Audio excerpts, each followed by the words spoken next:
जय जगन्नाथ बंधुगण आपण मानक स्वागत मोर এই चैनल को।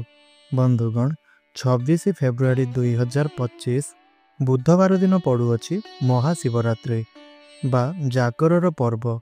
तो आपण मानकु महाशिवरात्रि उपलक्षे हार्दिक शुभेच्छा एवं शुभकामना। तो बंधुगण एही महाशिवरात्रि ठारू एही 6 गोटी भाग्यशाली राशिर व्यक्ति विशेष मानकर भाग्य चमके उठिबा पई जाउअछि। एही राशिर व्यक्ति विशेष मानकर भाग्य सुना परी चमकी उठिबाकु जाउअछि। भगवान भोला शंकरंकर कृपारु एही राशिर समस्त व्यक्ति विशेष मानकर भाग्य चमकी उठिबा पई जाउअछि एवं एमानंकर समस्त प्रकारर मनस्कामना इच्छा एही सबु गुड़िक पूरण हेबा पई जाउअछि। एही 6 गोटी राशिर व्यक्ति विशेष मानकर दुखर दिन एबे शेष हैला।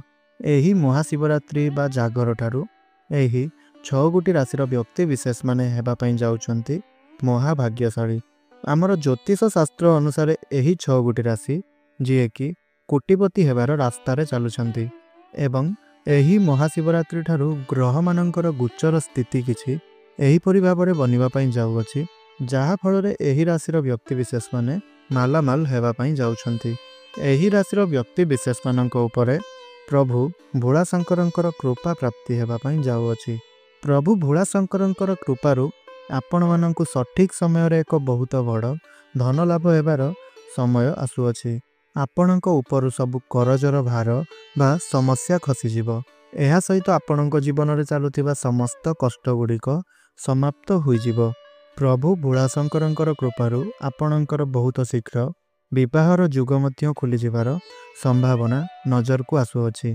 आपणकर व्यापार वाणिज्य रे मध्य खूब जोरसोर रे उन्नति परिलक्षित हेबो।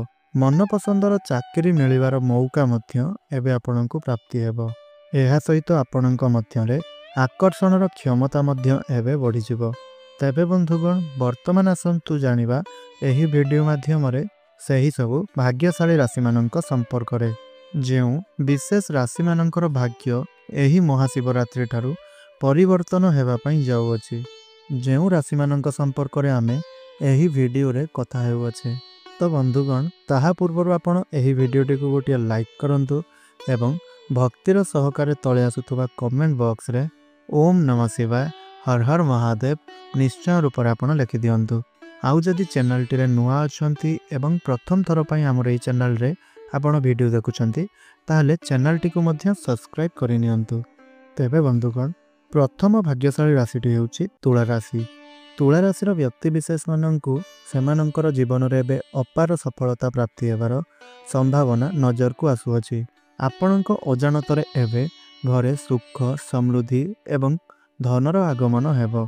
एही महाशिवरात्रि ठारू आपण किछिटा नुआ करी देखाई पारंती। बेरोजगारिया युवक माननकु सेमानंकु नूतन चाकरी मिलिबार युग बनुअछि। आपणकर नुआ कार्य गुड़िकरे आसुथिबा बाधा विघ्न गुड़िक एबे आपणकर दूर हेबा पई जाउअछि। आपणकु आपणकर सामाजिक कार्य गुड़िकरे सफलता एबे प्राप्ति हेबो। जीवन रे चलिथिबा समस्त असुविधा गुड़िक वर्तमान दूर होई पारे। आपण जदि काहाकू अर्थ देइतिले टंका पैसा किछि धार उधार रे देइतिले एवं आपणकु सही धन मिली पारु नथिला ताहा एबे आपणकु मिलिबार संभावना नजर को आसुअछि। आपणकर घर एवं परिवार रे खुशी एवं सुखर आनंदर लहरी लागी रहिबो। धन कमाइबार नुआ नुआ अवसर नुआ नुआ कार्य एबे आपणकु प्राप्त हेबा पई जाउअछि। तेबे बंधुगण जदि आपणकर एही तुला राशिटी होइथाय ताहले तळे आसुथबा कमेंट बॉक्स रे ओम नमः शिवाय हर हर महादेव निश्चय रूप रे आपण लिखि दियंतु। तो बंधुगण द्वितीय भाग्यशाली राशिटी हेउछि वृष राशि। तो बंधुगण कहि रखुछु जे आपण माननकु आर्थिक क्षेत्र रे उन्नति हेबार संभावना रहुअछि।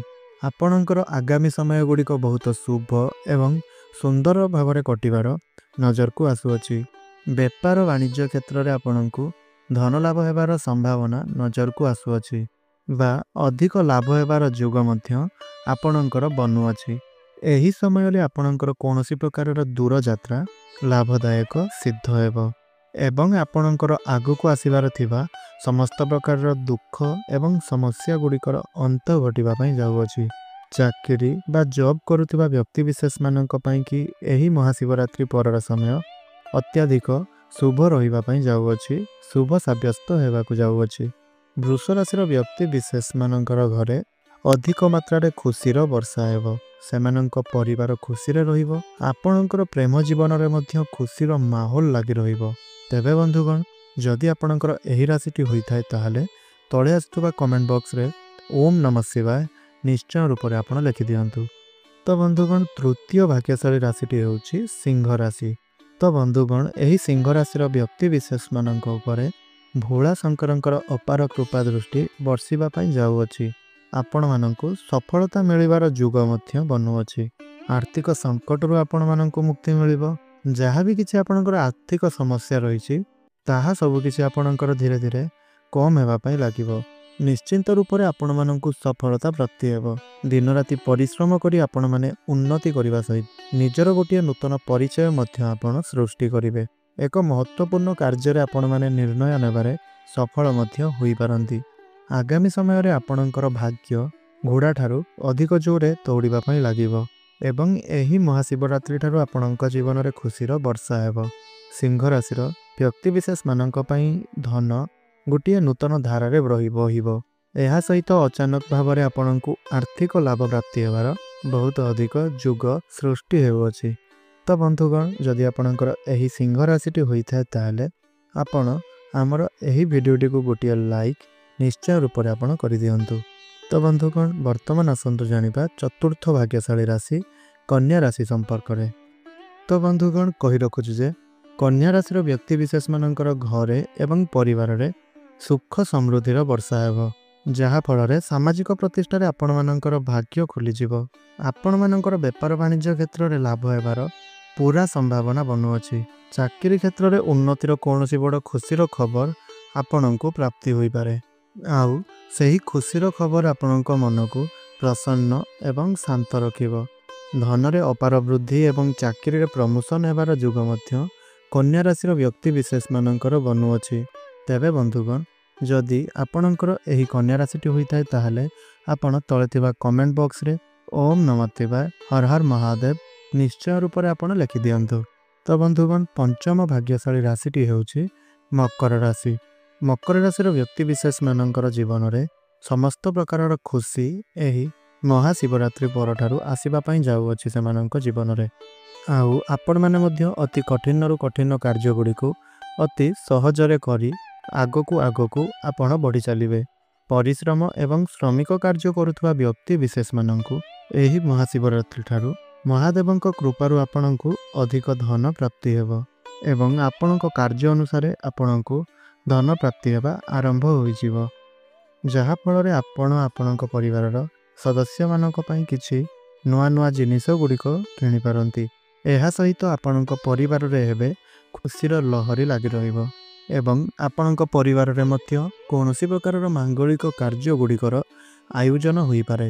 ଆଗାମୀ ସମୟ ଆପଣମାନଙ୍କ ପାଇଁ ବହୁତ ଅଧିକ ଖୁସି, ସୁଖ ଏବଂ ଭଲ ମଧ୍ୟ ଦେଖାଯାଉଛି। ଭଗବାନ ଭୋଳା ଶଙ୍କରଙ୍କର ନାମ ନେଇ ଆପଣ ଯେ କୌଣସି ବି କାର୍ଯ୍ୟ ଗୁଡ଼ିକ କରୁଛନ୍ତି ସେହି କାର୍ଯ୍ୟ ଗୁଡ଼ିକୁ ଆପଣ ଆରମ୍ଭ କରନ୍ତୁ।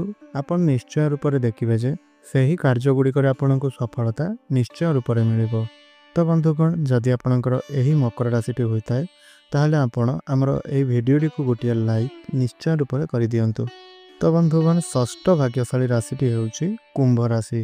କୁମ୍ଭ ରାଶିର ବ୍ୟକ୍ତିବିଶେଷମାନେ ଯେଉଁମାନେ ବେପାର ବାଣିଜ୍ୟ କରୁଛନ୍ତି ସେମାନଙ୍କୁ ସେମାନଙ୍କର ବେପାର ବାଣିଜ୍ୟରେ ଏହି ମହାଶିବରାତ୍ରି ଠାରୁ ଅଧିକରୁ ଅଧିକ ଧନ ଲାଭ ଦେଖିବା ପାଇଁ ମିଳିବ।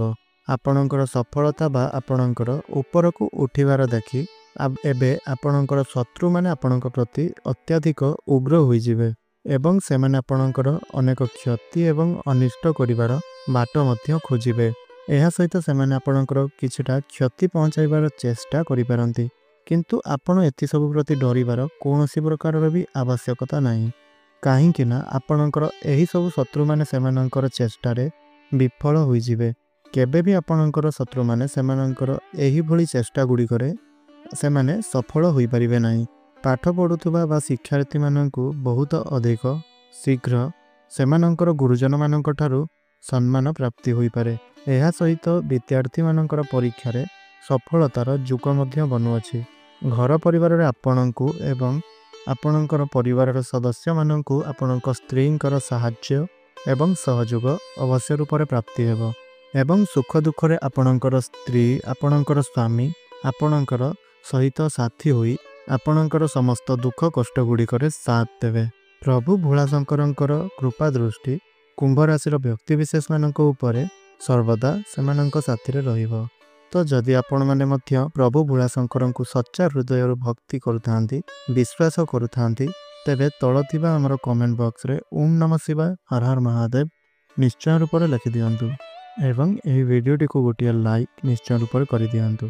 ତ ବନ୍ଧୁଗଣ, ଯଦି ଆପଣମାନେ ଆମର ଏହି ଚ୍ୟାନେଲଟିରେ ପ୍ରଥମ ଥର ପାଇଁ ଭିଡ଼ିଓ ଦେଖୁଛନ୍ତି ତାହେଲେ ଚ୍ୟାନେଲଟିକୁ ସବସ୍କ୍ରାଇବ୍ କରିନିଅନ୍ତୁ ଏବଂ ଭିଡ଼ିଓଟିକୁ ସେୟାର ନିଶ୍ଚୟ ରୂପରେ କରିଦିଅନ୍ତୁ।